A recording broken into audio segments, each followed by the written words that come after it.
All right. Hi, I'm Keith Marks, Director of Next Stage Arts in Putney, Vermont, southeast corner of Vermont. And with me is Barry Stockwell, Programming Director and member of the Putney Historical Society. I just want to say thank you for tuning in. We appreciate you being here. Obviously, these times of COVID, we would love to have these types of events in our theater. But the upside to this distance is that we can reach out to someone like Phil Jamison in Asheville, North Carolina, and he can be presenting world-class presentations that we wouldn't normally have access to until he came this way. So we want to say thank you for tuning in. And with that, I'll turn it over to Barry. So Barry, will you tell us a little bit about your role at Next Stage and the Putney Historical Society before we bring on Phil? Sure. Thanks, Keith. On behalf of the Putney Historical Society and Next Stage Arts Project, thank you all for joining us tonight. We truly appreciate your interest and support. These two organizations came together about 10 years ago around the renovation and restoration and use of our historic downtown former church, which is now Next Stage. We still share an office in what was once the church parlor, and PHS has exhibit and storage space in the building.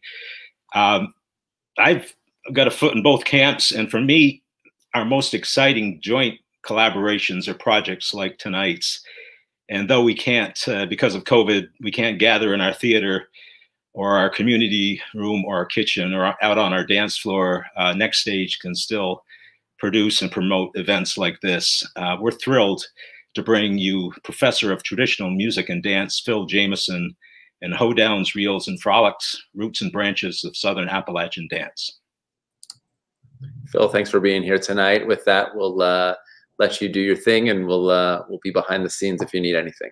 Thanks, Phil. All right. Well, thanks, guys. Happy to be here. Actually, in Asheville, North Carolina. I wish I was there. I'd much prefer to be in Putney and do this live and in person, but we'll do the best we can. Very happy to have the chance to share some of what I know about the Southern square dance traditions and the various influences on it. So I have a PowerPoint that I'll share with you, and I'll get right into it, and then probably take questions at the end. But if people have questions during the presentation, you can put them in the comment section, and I think I'll be able to see them. And if I don't answer them as I go along, we'll get to those at the end. But thank you for being here this evening. Thanks for tuning in. Let's get right to it. So let's see if we can work through the technology here and get right on it. So there we go. So the topic tonight is Hoedowns, Reels, and Frolics. And I see that Stuart has already said he's ready for a frolic. And Stuart, do you know what a frolic is? Do you know what a hoedown is and a reel? These are types of dances. Frolic is basically a dance party. So it could be any type of dance, but a country dance party. And we're going to be talking about the roots and branches of Southern Appalachian dance. So first of all, I like to begin this by saying, what is Southern Appalachian dance? I know a lot of you folks are probably up in New England, Putney's in Vermont, and those are the Northern Appalachians. What is Southern Appalachian dance? So it encompasses a number of different traditions, and I'll share a few of these here. First of all, we have the square dances, and the Southern square dance is a unique tradition. It's different than the quadrille square dance tradition of the Northeast, and different than Western square dances, but it is one of our traditions. Another type of Southern Appalachian dance would be the step dances. This would be what's often called flat footing, buck dancing, clogging, basically percussive dances that people do with their feet. This is a friend of mine, Thomas Maupin from Middle Tennessee, who's a great dancer, but that's another part of our tradition too. A third part is what's called team clogging, and this is kind of a combination of the two, putting square dances on stage and dancers wearing tap shoes and costumes and putting on a show, and that's fairly common too. Another part of our tradition, if you go to a local dance venue, is people like to do couple dances. And sometimes if you go to what they bill as a square dance, they might only do a couple square dances during the whole evening, and the rest is two-steps and waltzes and freestyle clogging. But two-steps and waltzes are pretty well known. And then people do like to do the Virginia Reel, which is a dance that became popular through school education, physical ed programs throughout the country, and basically in the 20th century. And you will find people at rural dance venues doing that. There's another tradition that is not very common anymore, but was at one time, called play parties and singing games. And these are basically dances without the fiddle. The fiddle was the devil's instrument, they say, made people frolic and dance and have fun and drink and carry on and stay up all night. And so it was discouraged by the church in many communities. And the way people got around it was they would sing songs and do the dances to the singing. And since the fiddle wasn't there, they could say it wasn't a dance. And the church said, well, that's okay. So for little kids, you might think of, Ring Around the Rosie and London Bridge is Falling Down, but there were ones for adolescents and young adults too. But that was part of the tradition, not so much anymore. And finally, there are cakewalks. And the cakewalks, it's a tradition you'll find all over the country. Basically a way to raffle off a cake. And the music plays, the dancers go around in a single file circle, and when the music stops, a number's drawn out of a hat or something, and someone wins the cake. So all these are part of our dance tradition that you'll encounter if you go to regional dance venues in Southern Appalachia. But for today, what I'd like to do is focus on the Southern square dance. And here you see an image from the 1930s. This is a square dance on a platform out in Haywood County, just west of here. And it was actually at a ranch. That's why the kids are on a horse in the background. And you'll notice that there are 8 couples on this dance platform. And that's pretty common to find 8 couples in a square dance here. So let's jump right into this and have a look at a dance here. This is a dance that was filmed a few years back in 1990 at Fancy Gap, Virginia Elementary School.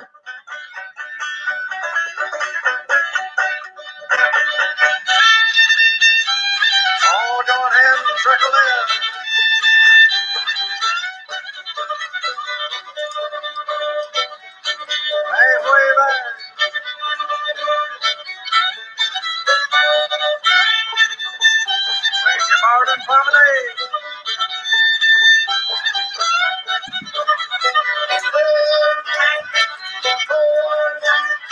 Ladies on the left.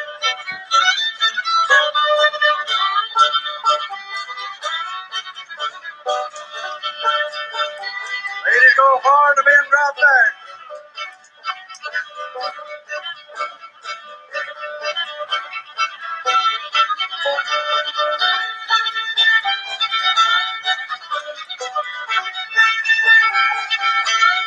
Bring your partner to Georgia, Alabama.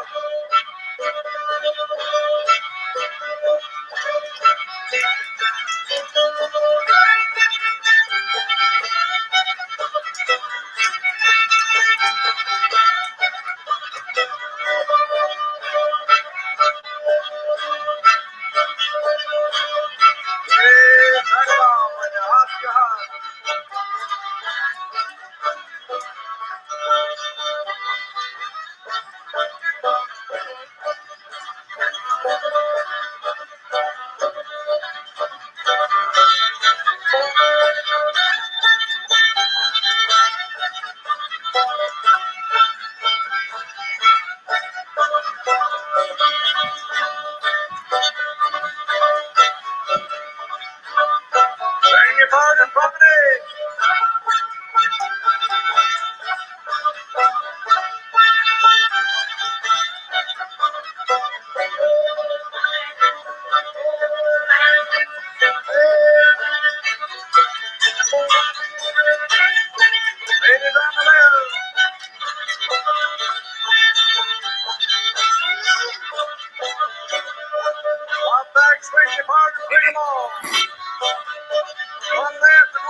All right, so there you see a square dance. And I see in one of the comments, somebody says the slides are blurry. So I'm hoping that they're coming through if people have a good connection, and hope everyone else can see them. So if they are blurry, I'm not sure why that would be, but I'm hoping they're coming through. So what you saw there, what I hope you saw, was a square dance. And the first thing you might notice that it wasn't in a square formation, it was a big circle. But that, even though it's a big circle dance, we still call them square dances around here. And this is one of the forms that you'll find. Now, I've been calling square dances for many years. And at some point, I got curious about where these dances actually come from. And this is something that, you know, I'm just curious about. And so I started looking into it. And almost everywhere I looked, I would come across this account from this guy named Cecil Sharp. And Cecil Sharp was an English ballad collector.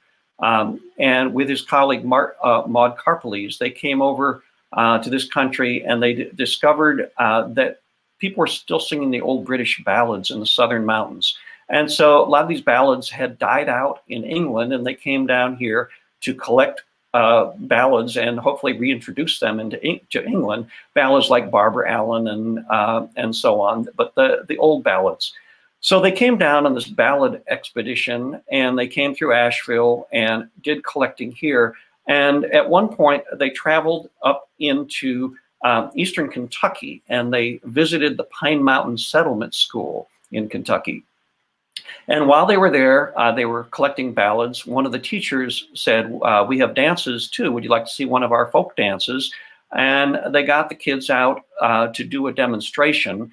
And what Sharp wrote to the person who was financing his travels, Helen Storrow up in Boston, he wrote, I came across the most wonderful dance the other day, a form of circular English country dance of a type of which I know nothing. So he saw this dance, and he really didn't know what it was that he was seeing, but he knew that people were singing old ballads from England and Scotland going way, way back. And he sort of jumped to the conclusion that these must be old English, long lost English dances too. And he thought, wouldn't it be great to reintroduce these dances to the folks back in England? He was very involved with the English Country Dance Society over there. And in Kentucky, the folks, they referred to doing these dances as running a set, meaning doing a set of dances. Or, you know, the term running was used like as if you were running an auction or running a still or something, but they were running sets of dances. And Sharp published these dances, descriptions of them the following year, and he called it the running set. He made up that name for it, which isn't what people call it here. They were basically doing square dances. But this is how they were presented, and Sharp put descriptions of the figures, which is really wonderful. But then he went into quite lengthy essay about where these dances came from, and sort of said these are old English dances, you know, from the green fields of old England and long lost Anglo-Saxon culture. And there were things about this that just really didn't make sense to me when I was hearing this. And Sharp's account of these dances basically had been repeated and perpetuated for close to 100 years. And that was something I wanted to get to the bottom of. You know, I knew that for instance, the instrumental traditions here, you know, people were playing banjos, and those weren't from the old country and, you know, British Isles. And the singing traditions, yeah, they sang the old British ballads, but they also sang gospel songs and shape note hymns and Tin Pan Alley songs and minstrel songs and all kinds of other stuff. So it just didn't make sense that the dances were this pure Anglo-Saxon thing. So what I realized is that Sharp really got two things wrong about this that sort of led him down the wrong path. The first is he saw the people of the Southern Mountains as Anglo-Saxon, and described the amazingly rich cultural heritage of the mountains, and what he called arrested degeneration of Anglo-Saxon racial inheritance. This is how he saw it. He saw these people as old, you know, old English people, English peasants locked away in the mountains, and still preserving their Anglo-Saxon heritage. And what he didn't acknowledge was that the people of the mountains were what one person described as a mixed multitude of all classes and complexions. That comes from Charles Woodmason from back in the 1700s, who traveled through here. Basically, there were people of European descent, there were people of African descent, there were Native Americans, and in fact, the English were a minority. It was mostly Scots, Irish, and Germans, and there were French people. There was slavery in every county in the mountains. It wasn't just white Anglo-Saxons, and there was a lot of exchange of culture between the different groups and sharing of things in the mountains. So it wasn't just this Anglo-Saxon thing. And here you see a scene from Asheville, where I live, of blacks and whites on the street together. And so there was certainly music being shared across racial lines. The other thing that Sharp got wrong, which Maud Karpeles later wrote about, is talking about this image of Appalachian isolation, this idea that, you know, people are locked away in the hills and hollers and never get out and see the outside world and have no outside influences. And that seemed kind of strange to me too. And part of that was sort of played up by what they call the local color writers of the late 1800s, who portrayed the people here as being, you know, in a strange and exotic place, this idea of Appalachian otherness. Here's an illustration from one of those stories from Harper's Weekly of a dance in West Virginia. And the people do look a little bit backwoods, but these articles were written for a northern urban audience who were used to reading about strange and exotic places in the world, like, you know, India, Africa, Appalachia, you know, all these strange faraway places. And they really played up the stereotypes and made it sound as if people never did leave. But when I was researching this, I read lots of travel journals, and I found out that before the highways and the even the railroads, the way people got their goods to market was on the rivers. And this was really the back door to this region. A lot of people came here down what is now I-81, coming down through the Shenandoah Valley to settle here. But all these rivers that feed from this area feed into the Ohio River and then down into the Mississippi and end up in New Orleans. And this is how people got their goods to market. This is also how people traveled.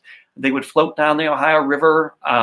They couldn't come back up, but they would load up huge boats with their hogs and wheat and whiskey and corn, whatever they had to sell, and wait for the high water. And then they'd float down these tributaries to the Ohio and the Mississippi, and they would get to New Orleans, and they would sell their goods. They would sell the boats for lumber, and many of the old houses in New Orleans are still built out of barge boards.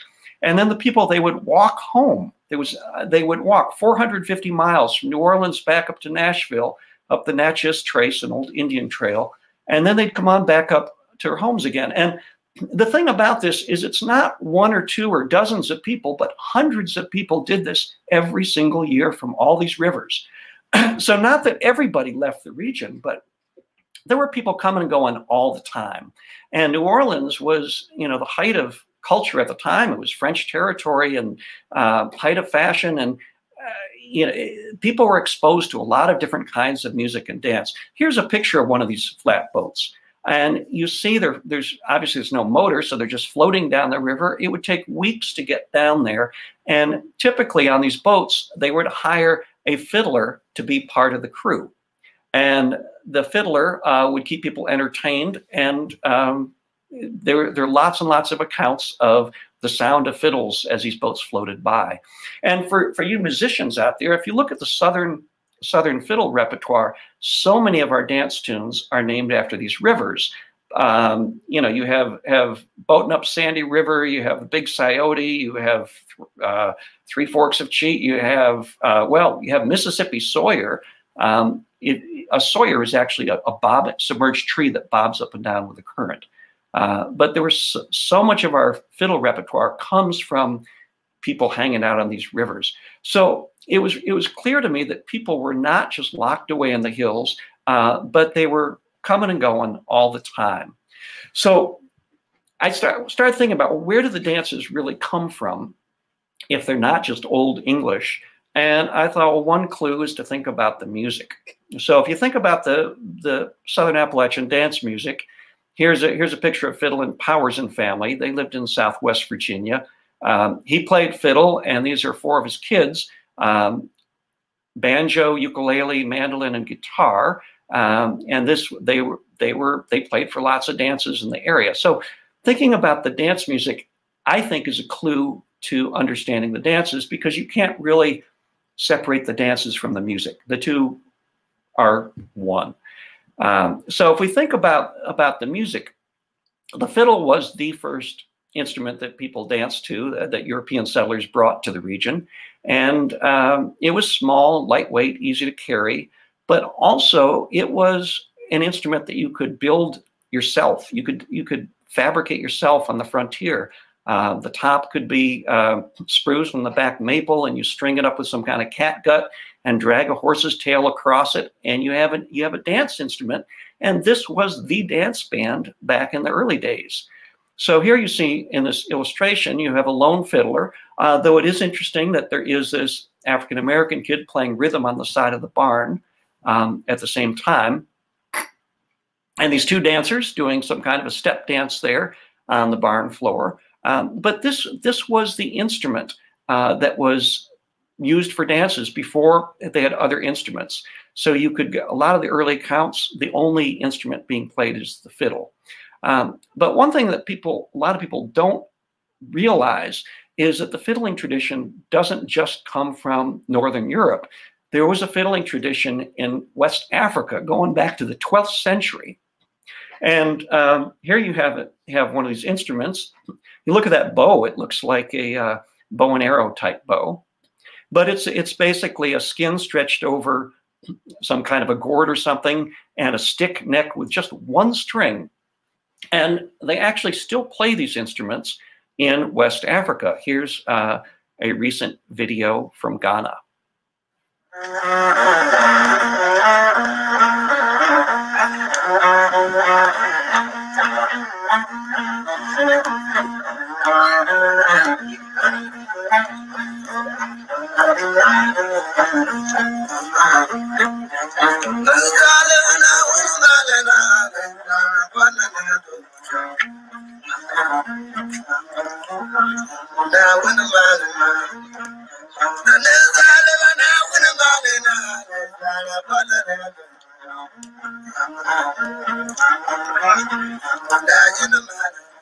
So it's amazing, the sound from that 1 string. But people who were enslaved and brought to the New World from Africa, they knew what fiddling was. And this idea of dragging a bow across a string to make a sound was not a foreign idea. And people did devise homemade fiddles. Here's this actual photograph of a 3-string fiddle, homemade fiddle. Look at that bow. It looks just like the one from Africa. But here's a kid who's made his own fiddle and is learning to play. And when people learned how to play, and if they got their hands on a European style instrument and learned the European dance music, they would be in a better place in life. They would not be working in the fields if they were enslaved. They'd be playing for the dancers in the big house. And this is an illustration of some fiddlers in East Tennessee. And what I discovered is that the dance music at public events throughout the country back in the day was played by Black people. Playing music for a dance is a servant's position. And those of you musicians who've ever played a wedding gig, you know what I'm talking about. You're hired to play for somebody's wedding. And if you get fed, you might be eating in the kitchen with the kitchen help. You're not at the table with the bride and groom. But it's a servant's position providing music. And while there were certainly white fiddlers, what I discovered is there were tremendous numbers of Black fiddlers. And these folks really influenced the fiddle styles of the South. So I came across Black fiddlers again and again and again. And not just in the South, but since we're talking about the Putney Historical Society, there were certainly Black fiddlers in the North as well. And and as there was slavery in the North, there were fiddlers.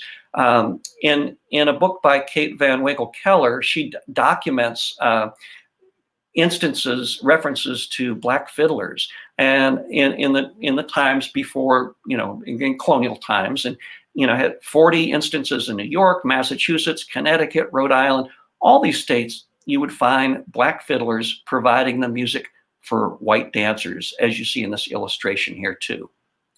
Two of those that I'd like to point out. One is there was someone named Sampson in Concord, New Hampshire, who in one historical account was a famous fiddler who played for dances on election days. Wouldn't that be great if we had dances on election days nowadays? We don't do that anymore.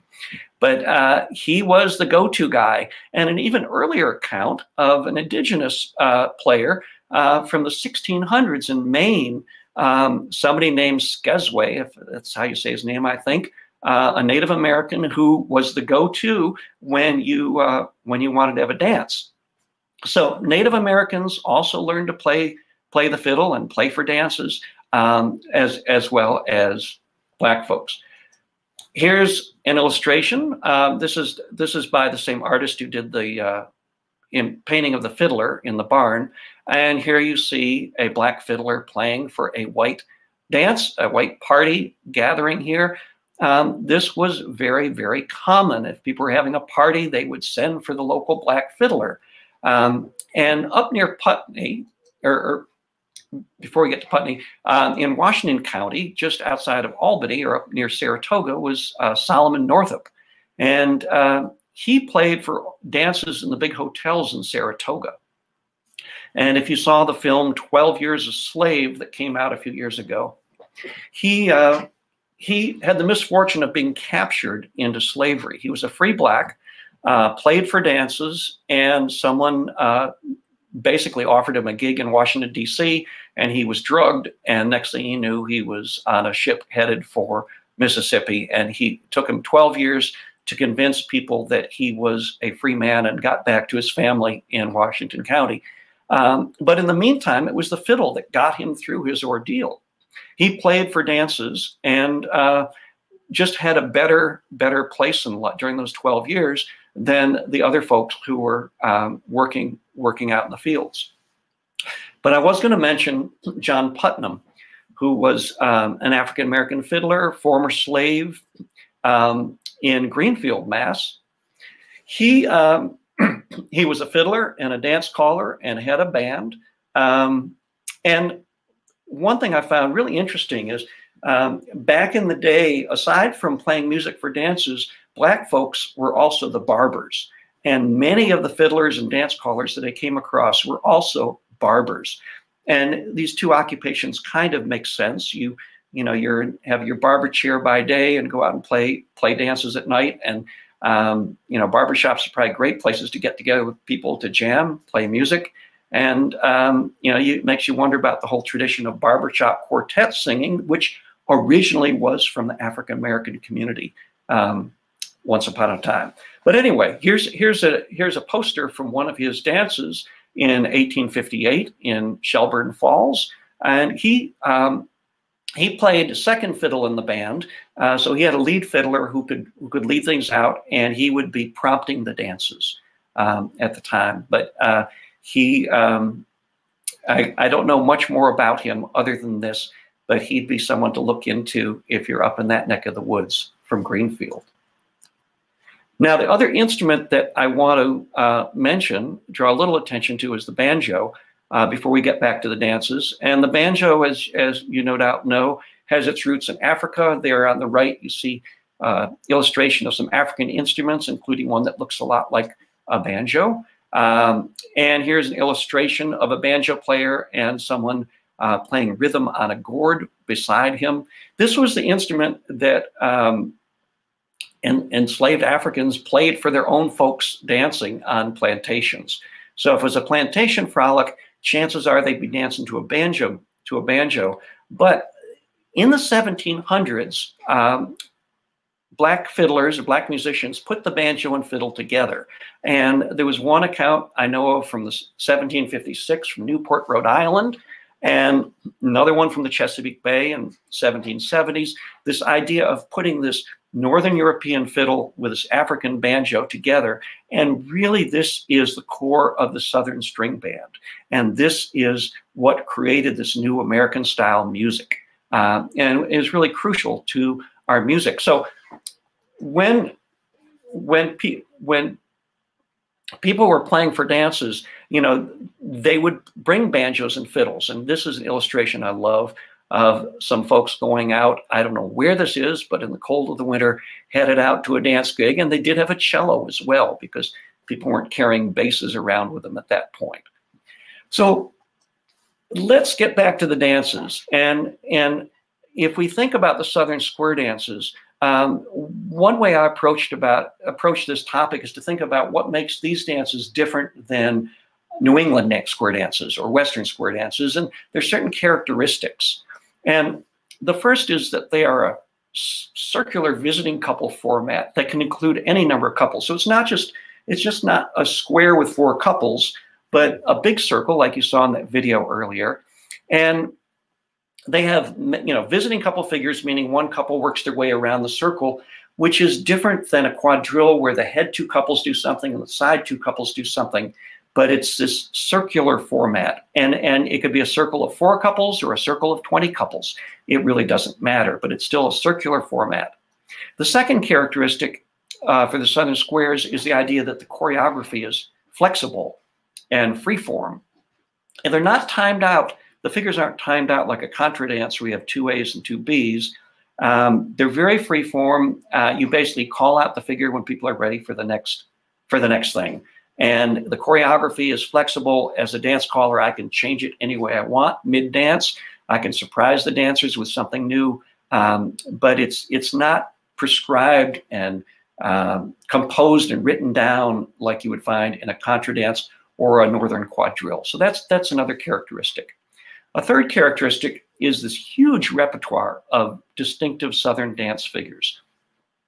When you count up the different dance figures in a contra dance or a quadrille square dance in the North, it's fairly limited.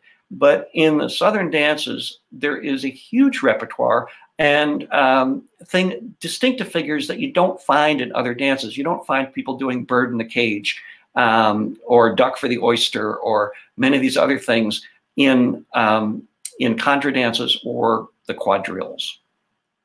And the last characteristic that I'd like to point out is the tempo of the dances. They can be pretty fast, and you can get away with that because the timing of the music does not indicate the timing of the dance figures. If the dancers aren't ready to get to the next thing, you just wait a little bit until they are ready. So you don't have to have the music at a set tempo, and it can be really fast and really exciting, which is a lot of fun. So when I think about the Southern squares, I think about these characteristics, and I think about what accounts for these things. And the place I went is to look at the earlier social dances in America that preceded these dances. And I would start with English country dances, which were the ancestor of the contra dance. These are the dances that Cecil Sharp thought he was seeing in Eastern Kentucky. And these were dances that were popular in the English colonies in America. But there was no such thing as a dance caller back then. You had to go to dancing school to learn the figures. And then after you learn the figures in dancing school, then you can go to the ball and you know what you're doing. But there was nobody up on the stage yelling at you what to do. And if you didn't know what to do, you tag on the bottom of the line and watch the other dancers until you catch on. And these dances were mainly taught in the East Coast, in the English colonies along, but not so much in the back country. So there's not a lot of evidence of their influence on the Southern square dances. However, the figure Chase the Squirrel probably was borrowed from these dances because there was an English country dance with that name that had that figure. So they probably had a little bit of influence, but not as much as the reels. Almost all the accounts I read of dances in the back country were of reels. And these are dances that were Scottish and Irish. The predominant people, settlers in the back country, were Scots-Irish. These were very simple dances, usually with kind of weaving figures, like, if you're reeling down the road, you're weaving along. that kind of thing, but you didn't have to go to dancing school to know these. Very simple movements. Here you see one for 3 couples in a tavern, and just repetitive kind of weaving figures and some setting steps they would be doing, but nothing too complicated, and anybody could catch on. And here you notice, of course, there's a black fiddler playing for the dance. Sometimes they were done with 4 dancers, 4-handed reels, and here you see in a wayside inn, and yet again another black fiddler playing for these. There were also some that were in circular form that I read about. This illustration, though, comes from Canada, but I read accounts of circular reels as well, and the idea is that made me think that perhaps that's where this big circle format of our Southern dances comes from, perhaps. But there were circular reels as well. Now, another type of dance that influenced the tradition are the French dances called cotillions and quadrilles. And these became popular after the American Revolution when Americans were saying, wait a minute, why are we doing English country dances? We just fought the English in a war. And in many parts of the country, people rejected the English country dances, and they loved the French who helped them defeat the British, and adopted the French square dances, which were fashionable in Paris and in French places at that time. And what this did was it opened up the U.S. for French dancing masters to come and teach these dances in America. And these dances, there were no callers. Again, you had to go to dancing school to learn the dance figures. And so you had a lot of French people coming over here, and I found lots of accounts of French dancing masters setting up shop here and there to teach these dances. And one of them was that guy named John James Audubon, who the guy who painted the pictures of the birds. In 1803, he floated down the Ohio River, and he set up a dancing school in what is now Louisville, Kentucky. And that's how he made his living. That's how he paid for those bird paintings.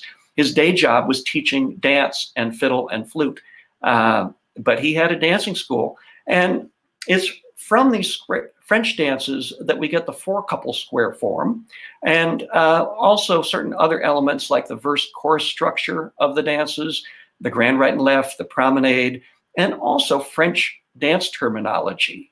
Here, 200 years later, I still use words like sachet, allemande, promenade, do-si-do, which means back to back. So they were using French words to teach these dances, and those words are still being used. And they also introduced the idea of ladies and gents as terminology.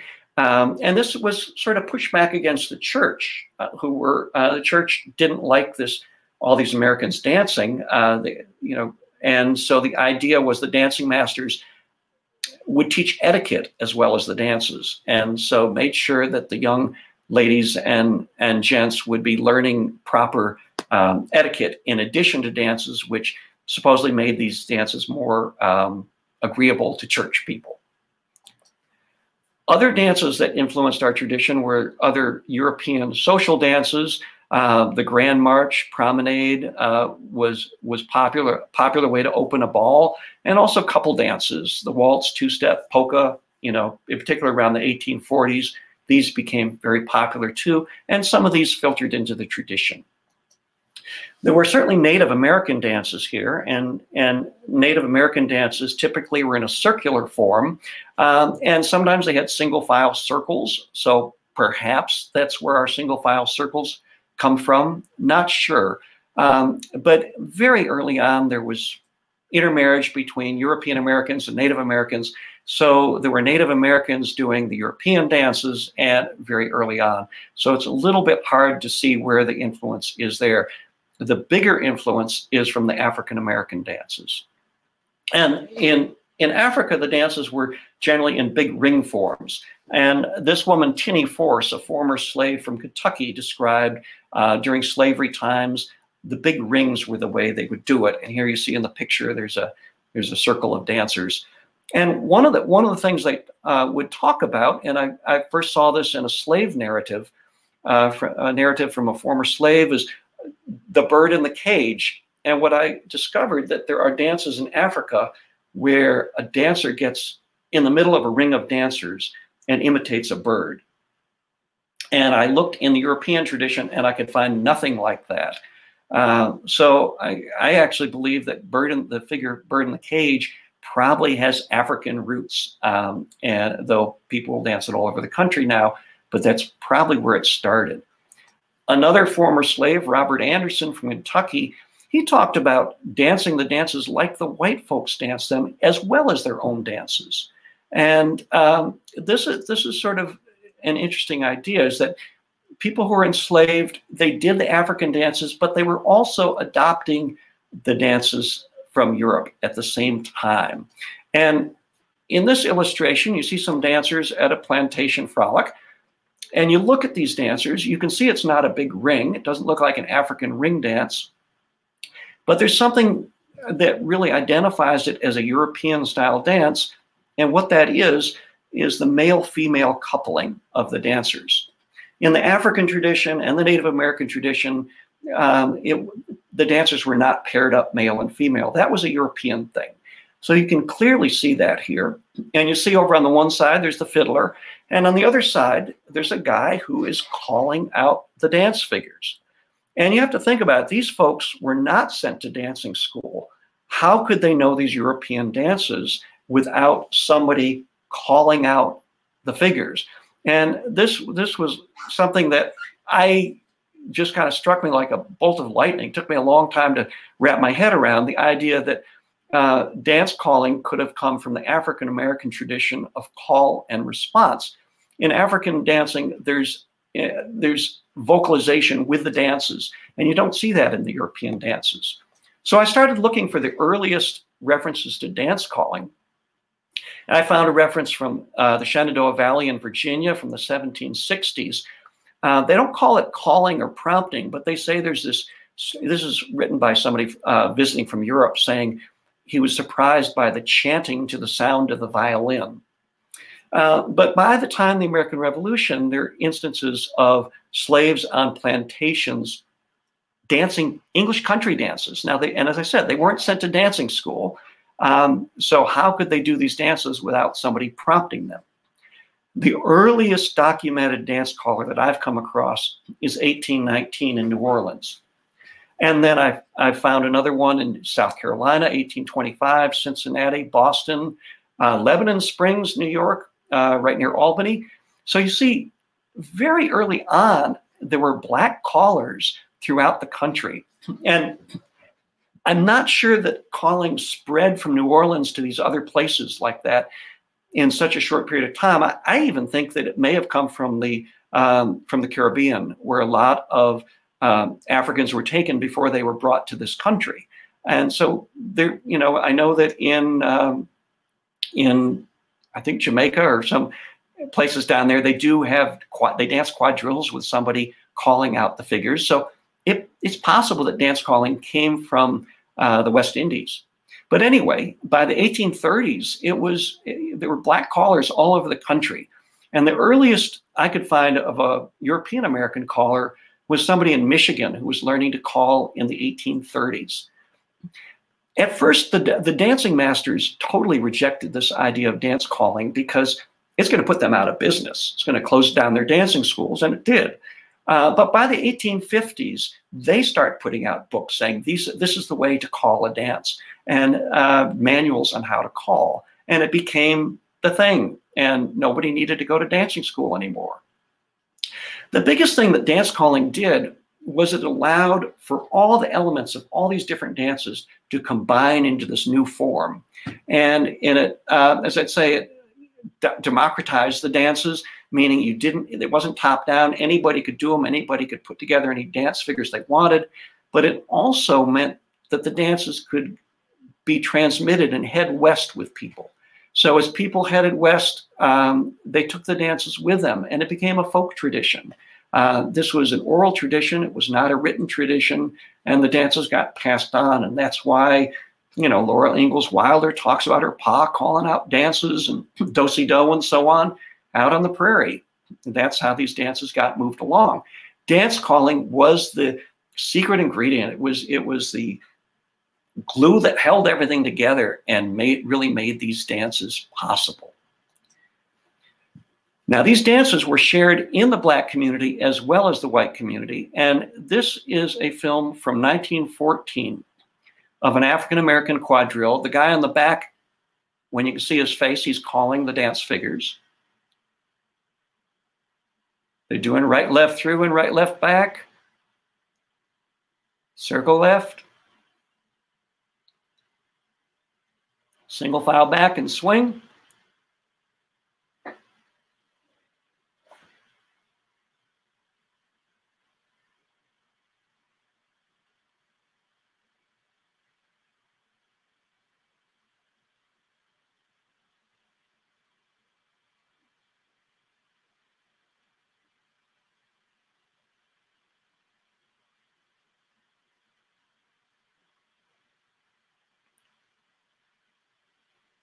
They do a little show-off steps, which is kind of interesting, and then they swing, some setting steps.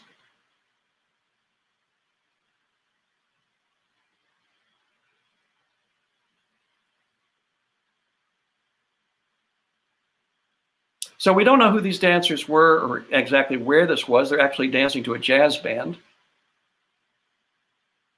But these dances were popular in African-American communities as well as white communities. It wasn't that the two would dance together, but it was shared culture. They were shared dances, and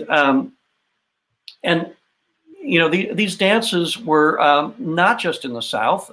Some of you perhaps know of Daisy Turner up there, who was from Grafton, Vermont, not far from Putney. Her parents, her father, Alexander Turner, was a former slave from Virginia. There's a picture of him playing fiddle, and her mother there playing something, an interesting looking guitar. And I don't know who the banjo player was, but Daisy Turner, African-American woman, grew up in southern Vermont, and she talked about the dances they would have in their house. So they were, you know, the Black community was still participating in these dances. And a number of years ago, I interviewed a number of elderly women here in Asheville, and they talked about their parents' generation still did barn dances and square dances and played banjos and fiddles. But in the 20th century, that all disappeared. And one thing that happened is these traditions became whitewashed. And they were portrayed as white culture. And there are a number of things that made that happen. One thing here in Asheville, we have something called the Mountain Dance and Folk Festival, which was billed and promoted to promote the dances of the Anglo-Saxon, you know, English settlers, that, you know, this culture that's preserved by the mountaineers. And basically, Black folks were not invited. They were not invited to be on stage because these festivals were set up to promote Anglo-Saxon culture in the mountains. Also, the recording companies back in the 1920s did not want to record Black hillbillies playing banjos and fiddles. They wanted the Black folks to be playing blues and ragtime. And that was basically for marketing purposes, how they would market and sell this music. So the white musicians and the Black musicians were very much separated and segregated by that as well. But also other kinds of music were coming in, and African-American community moved on away from the banjos and fiddles and square dances. So you don't see a lot of folks doing this anymore in the Black community. One exception here in North Carolina were the Thompsons, Odell and Joe Thompson, who are cousins who played dance, fiddle and banjos for dance music right up to the end. And Joe Thompson was a mentor to the Carolina Chocolate Drops, who are still out there carrying on the Black string band tradition. But but basically the music and dances were sort of eliminated from the Black community. So I'd like to get back to I mentioned these four characteristics of the Southern squares, and now that I've sort of run you through all these different dance forms, I hope I'm not going too fast. I'd like to point out where I think some of these characteristics come from. And if we think about the visiting couple circular format, some of these big Scots-Irish circular reels were like that. The chorus figures come from the French cotillions and quadrilles, as does the grand right and left and the promenade.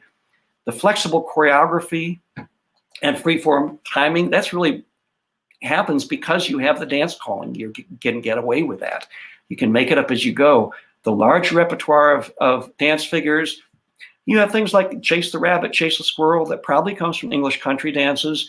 Georgia Ragtang from Scots Irish reels, which is basically, it is a reel. Bird in the Cage, probably African.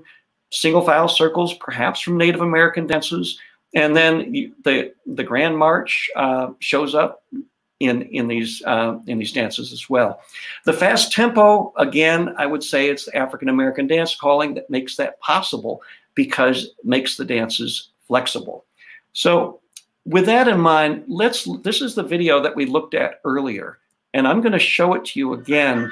And what I've done is I've added some captions to point out some of the figures. You see they're starting in a big circle.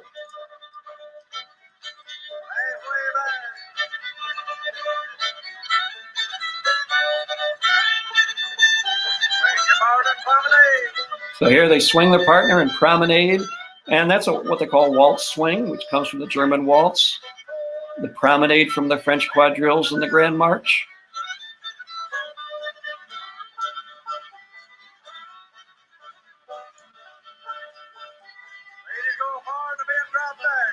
So here's a single file circle. Now there were figures in the Grand March that did this, and Native American dances also had single file circles. So that's hard to say where that came from. So this is what locally they call the Georgia Alabama, or it's called the Georgia Ragtang. And this is basically a Scots Irish reel. And what the dancers do here now is the caller kind of drops out for a little while, and the dancers are just on their own, completely out of time with the music, or with the phrasing of the music, I should say. They're stepping in time. That's Penton Flippin', by the way, in the yellow shirt.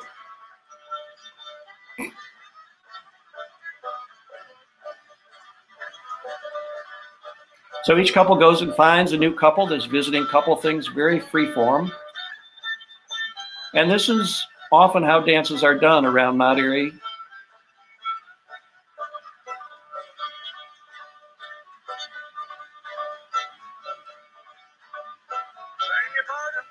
So at this point, the caller says, swing your partner in Promenade. He gets them back into a big circle.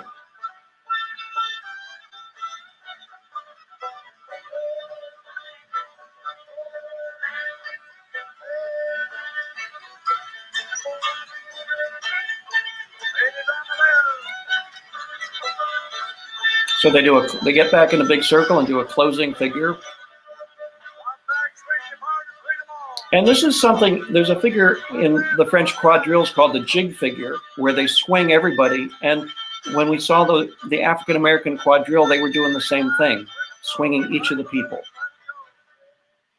So what I hope you see is that these dances, you know, to go back to Cecil Sharp, they're just not pure Celtic or Anglo-Saxon racial inheritance, but these are American hybrids, and they developed during the 19th century. They were not here when the first settlers came to the Southern Mountains, but they developed during the 1800s, and all the different elements reflect the racial and cultural diversity of this region and basically of the United States. So, you know, I think of these as, you know, true American dances. They are, you know, people talk about the melting pot, but it's very clear that they have lots of different influences, and they are a reflection of the American culture. So this is what I wanted to share with you here tonight. And if you want to know more about this, this is just one of the topics that I cover in my book, Hoedowns, Reels, and Frolics. And I just discovered today that University of Illinois Press is having a 50% off sale for the holidays. So you can get the book 50% off. But in the book, I discuss all the different dance types that we have down here, in addition to the squares.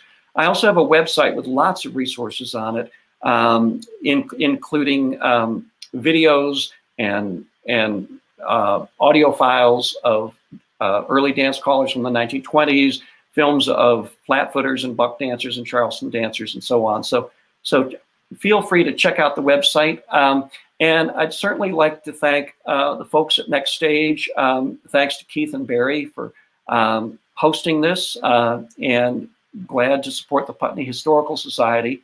And I've seen that there's some questions in the comments, so I guess I'll maybe turn to Keith and ask the best way to deal with this. Yeah, hi everybody. Hope you've enjoyed Phil's enlightening presentation. Wow, it kind of reframes a lot of American culture for me.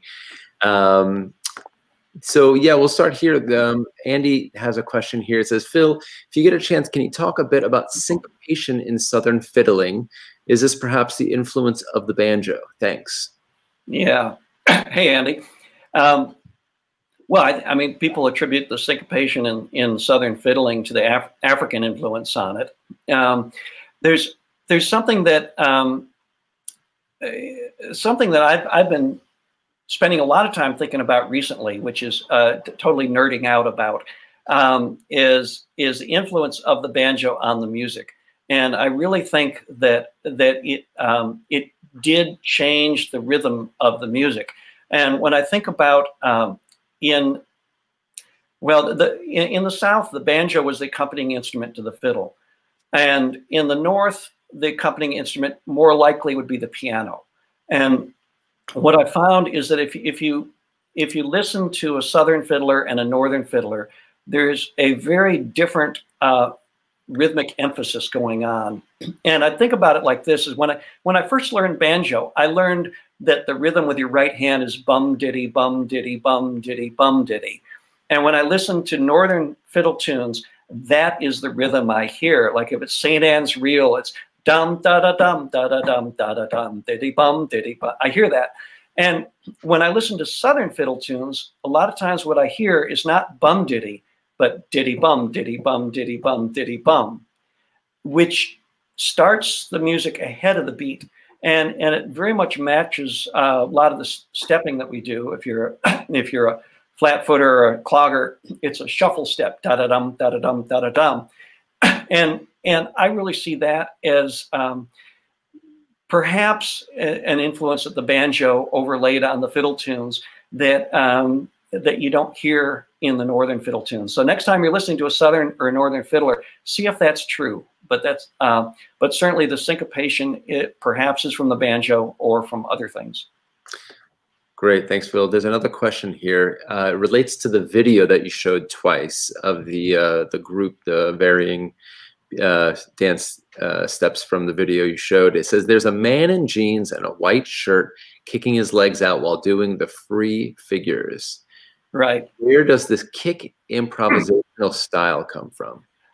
So I don't know who that guy was, but he's just somebody kicking up his heels. I mean, the thing is that with this music, at a dance, people will be doing some flat footing and clogging and, you know, step dancing throughout the dances. So that's very common to see. And he's just kicking up his heels in a big way, just getting into it. So that's a very common thing to see. Oftentimes people do their, you know, they have their own style of doing things. That certainly looks like his style, but it's all part of the fun. Phil, I have a question. You know, you talked a little bit about why the African-American communities became disconnected from this cultural dance and music. And so is there any work being done to sort of reconnect and re-educate, at least in Asheville and where you are, in terms of just, you know, educating people on this history and letting the African-American communities know about this legacy that they have? Yeah, it's really unfortunate.